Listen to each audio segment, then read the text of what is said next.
primeira painelista é a diretora do Fundo JBS pela Amazônia, Andréa Azevedo, ela que traz o tema Desafios e Soluções para o Desenvolvimento de Negócios de Impacto na Amazônia. Por favor, Andréa, é um prazer recebê-la aqui, viu? Prazer, querida. Valeu, obrigada. Os sobreviventes aqui, né? Quando a gente fala de impacto social, mas eu quero primeiro agradecer, Júlio, Jaque e a El pelo convite. Eu lembro quando estava nascendo o Planeta Campo, que eu dei sugestões de antes, enfim.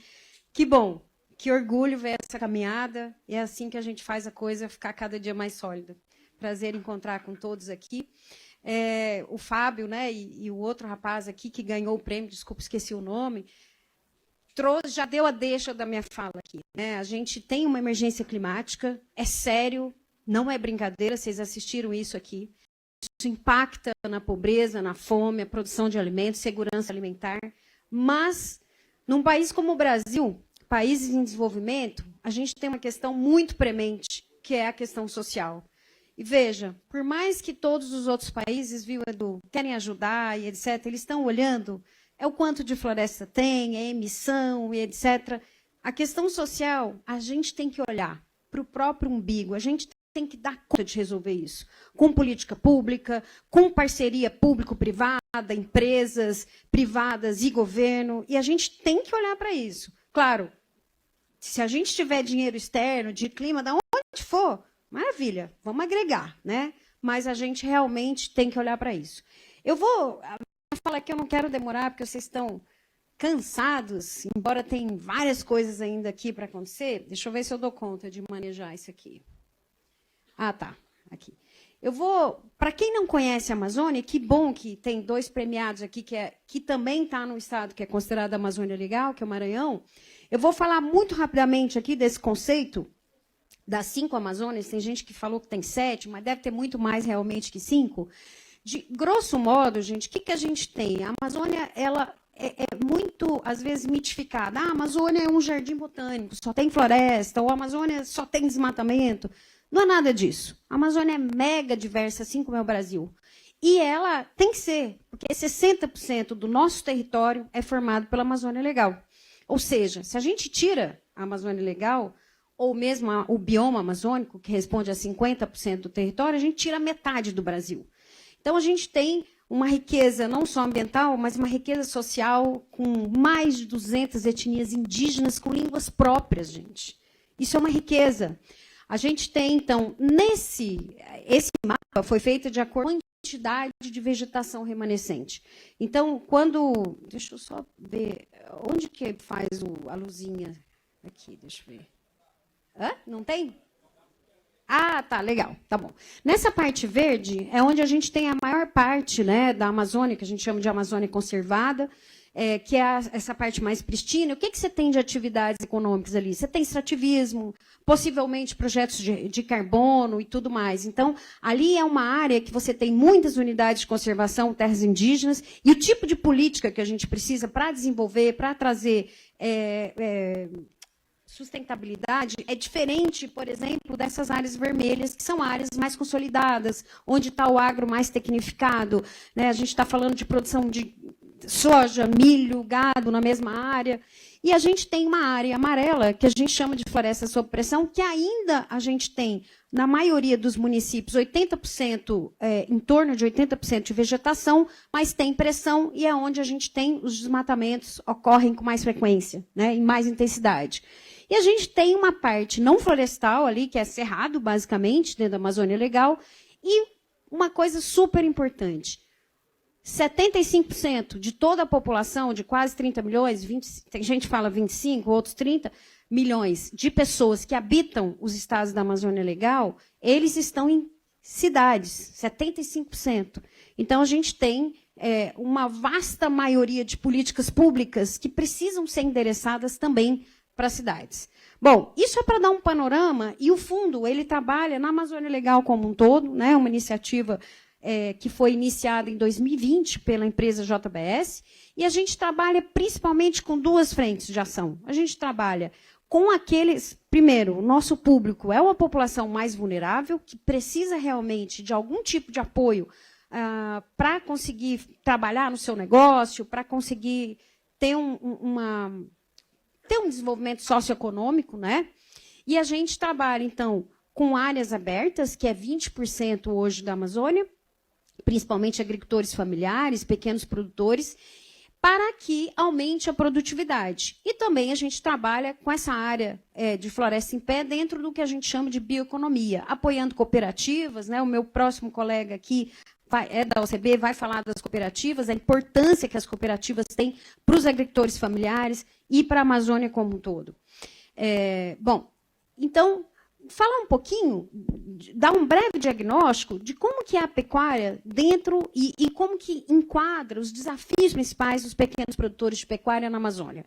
Por que eu vou falar de pecuária? A pecuária, pessoal, 40% do rebanho vem da Amazônia Legal.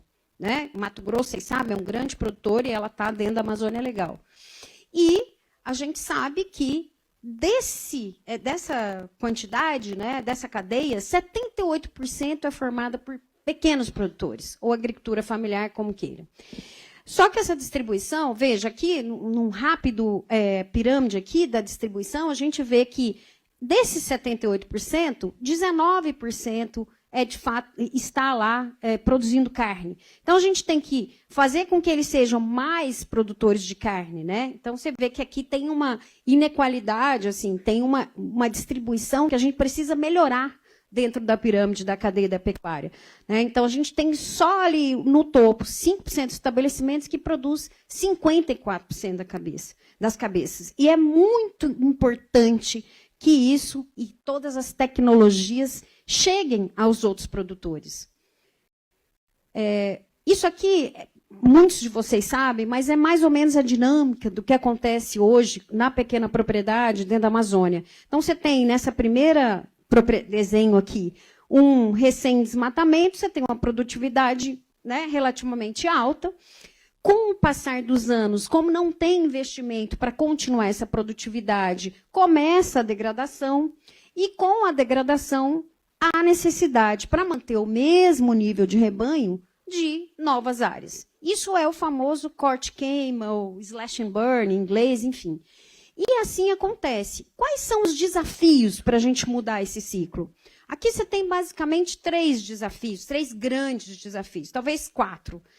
Um é acesso a crédito, o outro é acesso à assistência técnica, o outro, pessoal, é acesso a insumos, a tecnologias, mas principalmente insumos mais competitivos. E tem um que é bastante habilitante, que é a questão, da regularização ambiental e, muitas vezes, fundiária. Então, isso atrapalha e são barreiras importantes. Muitas vezes ele não consegue, o fluxo de caixa dele é apertado, ele não dá conta de ter aquele dinheiro inicial para recuperar uma passagem. Ele precisa de alguém fazendo essa indução inicial. E sempre é apertado. Então, em geral, ele vai deixando degradar e, quando não tem mais o que fazer, pega mais um pedaço de área, certo? Então, mais ou menos, esse é o fluxo. E a gente tem, vários de vocês falaram de quantidade de pastagem degradada, esse aqui é um mapa, tem controvérsia sobre os números, mas vamos pegar o Map Biomas como fonte aqui, é um mapa de pastagens degradadas na Amazônia Legal, em verde não está degradado, em médio ali é um nível médio de degradação, e em vermelhinho, alto nível de degradação. Esse dado é do LAPIG, né, da Universidade de Goiás, e pode ser achado na plataforma do Map Biomas. O que acontece? A gente vê que hoje a gente tem 74 milhões, mais ou menos, de área de na Amazônia, dos 83, 85 desmatados, 40 milhões de pastos com algum nível de degradação, e quando a gente olha os pequenos, a gente tem 20, isso aqui são propriedades, a gente pegou do CAR, né, o Map Biomas fez para a gente, propriedade até 200 hectares, que a gente está considerando pequena propriedade, e a gente tem aqui, então, 21 milhões de pastos nessas pequenas propriedades, sendo que 11 milhões de pastagem degradada. Isso significa mais ou menos 50% de todas as pequenas propriedades na Amazônia. Então, a gente tem um programa no governo federal, a gente tem o próprio Pronaf, que é um recurso muito interessante, que é destinado ao agricultor familiar, mas pouco chega para a recuperação de pastagem. A maioria do recurso no Pronaf na Amazônia chega para compra de gado, muitas vezes, mas a gente precisa fazer essa reavaliação dessa política pública super importante e olhar como a gente pode, de fato, fortalecer a recuperação de pastagem nessas áreas. Então, de maneira geral, eu já estou falando aqui na minha fala, os desafios principais são ligados à produção, uma baixa produtividade, em geral por esses fatores que eu falei. Com isso, gera uma baixa renda, e a gente sabe que os indicadores sociais da Amazônia são os piores hoje, inclusive que muitos estados do Nordeste são muito ruins. Então, a gente tem esse paradoxo, né, de uma produção muito eficiente e um paradoxo de muitos lugares onde você não tem esgotamento sanitário, os piores indicadores sociais mesmo, né? E aqui, no campo, também é a mesma coisa. Tem uma baixa renda e, com isso, muitos lugares com baixas condições socioeconômicas, de desenvolvimento, de fortalecimento dessas pessoas. A gente tem aqui, mais ou menos, pessoal, mais de 200 mil, em torno de 300 mil, mas que estão mais ativos, por exemplo, no campo da pecuária, segundo o censo de 2017, que é o último censo agropecuário que a gente tem, estão ativos e estão, a maioria deles, dentro dos assentamentos rurais. Tá, meu tempo já rodou, né? Mas, assim, eu só queria mostrar que a gente tem esses 3 desafios, como eu já falei anteriormente, mas a gente também, a notícia não é só ruim, acho que a gente tem formas de trabalhar. O fundo está tentando fazer, e gostaria muito que ampliasse essas ações e fizéssemos mais parcerias, sejam com políticas públicas, sejam com outras empresas, para que a gente consiga melhorar os modelos de negócio, promover soluções econômicas. Por que a gente fala isso? Porque, na verdade, gente, quando acontece aquele ciclo que eu mostrei, o cara não está desmatando porque ele acha legal, é porque ele quer sobreviver.